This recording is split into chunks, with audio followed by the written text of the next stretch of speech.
Tapos A7 nilagay doon sa baba. Babysitting.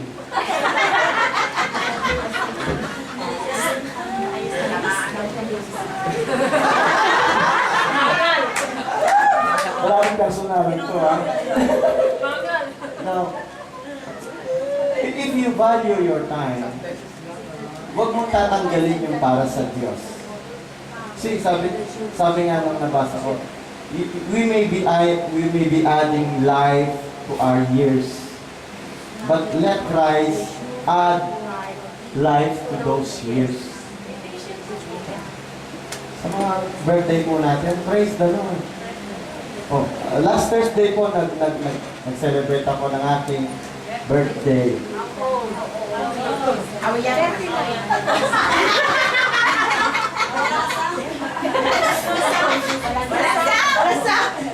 Sol. Naglulus ba ito? Sorry.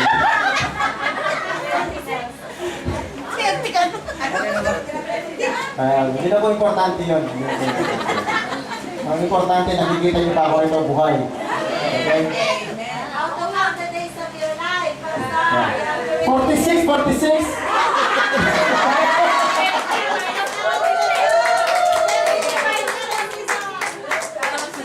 You should know, mamark niyo yung mga spiritual markers sa buhay niyo. At the age of 40, ako po to, at the age of 40, tinuruan na ako ng Diyos na lumipad. Doon po nag-start ang master stance. At the age of 40, isinilang po ng Diyos sa heart ko, nag-start ng malaking grupo. From there, hanggang ngayon, nagpapatuloy. Mga spiritual markers po yun. Hindi magbubura sa buhay mo yun. Never. Kung hanggang noon, hanggang ngayon nandun ka, pinapakain. Your chance na ma-influensya ang mundo, sinira mo. Sabi ko nga sa inyo, ano ka? Isa ka lang tuldok. Isa ka lang tuldok. Pero kahit tuldok ka, sabi sa Ecclesiastes 3:11, in you, God planted eternity.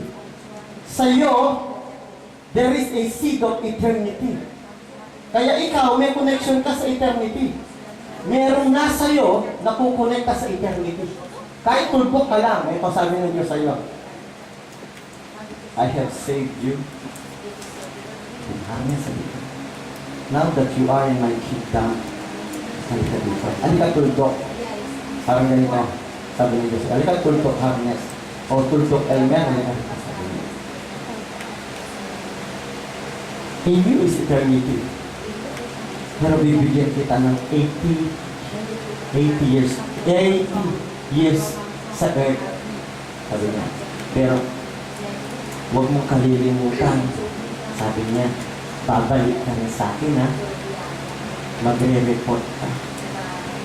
So, si Tuldok Harness, dinala sa France. Para ma-influensya ng France, binihisan siya ng minats. Binihisan siya ng minats para hindi siya makilala ng kalaban. Para makapag-infiltrate siya sa mga bahay-bahay. Simple. Ang ginawa ng Diyos is nagpadala siya ng mission. Secret mission. Kaya siya, Tuldok Harness, hindi siya makikilala kasi nakabilis siya ng minutes. Sa mga police station, meron din mga tuldok doon na dinala ang Diyos. Binihisan sila ng mga pulis. Sa mga school, meron din siyang pinadalang mga tuldok na teacher. Doon ka, dyan kayo.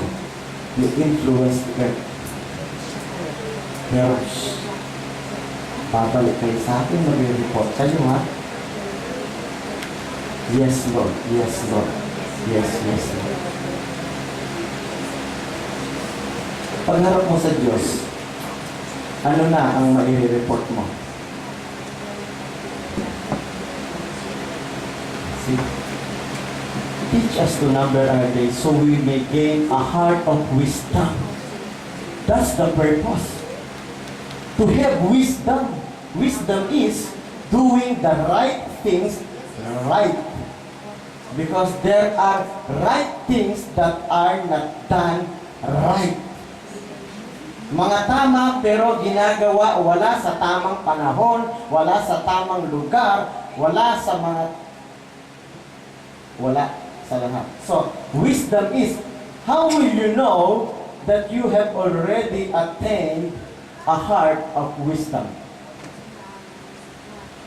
How will you know? If wisdom is doing the right things right, that is wisdom.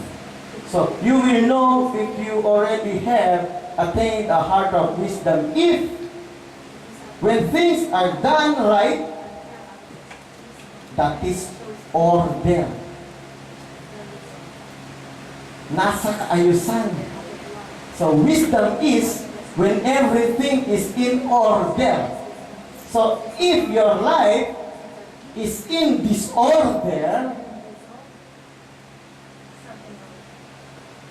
baka hindi mo pa na-attain yung heart of wisdom. Di ba ganun lang yan? Because there is disorder kasi may mga tamang bagay na hindi nagawa ng tamang paraan.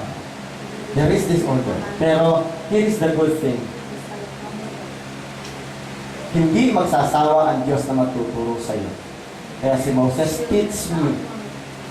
Teach me, God. Teach me.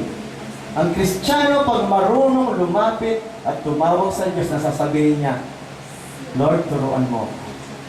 Wow! It takes humility. It takes humility. It takes humbleness for a person to come to God and ask. Diba? Turuan mo nga ako. Pero kung napakataas mo, alam mo na may pangangailangan ka. Tapos, He's got the expertise. Tapos, Lord, you speak to Him. Naturuan niya ako. Ba? Eh, ba't di ka lumapit? Pwede ba akong turuan? A humble heart. God loves. And He resists the proud. Lahat ng mga... Bakit marami nalalaglag? Dahil nasa itaas. Oh, hindi ka naman malalag sa baba eh. Malalag ka dahil nasa taas ka.